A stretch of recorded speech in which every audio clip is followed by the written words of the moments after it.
گویا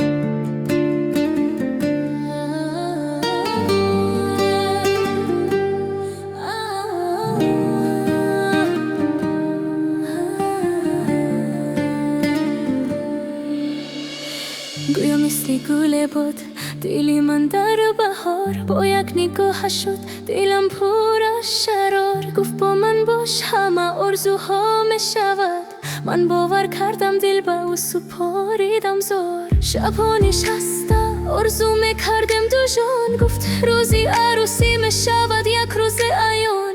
من خود را می دیدم با لباسی سفید، گویا که بخت ماید به خانم مهمان. چرا وعده دادی اگر نمیمانی؟ چرا گفتی عشق اگر نمیدانی؟ من آرزوی عروسی داشتم با تو، اما تو با دیگره شدی جوانی.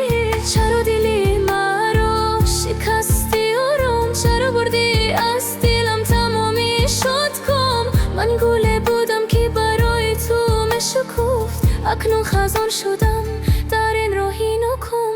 روز شنیدم تو با دیگر دست به دستی، خنده من رفت اشکی من آمد که هستی. همه آرزوها مثلی بود پریدند آسمان، دلم شکست ولی خاموشم در پستی.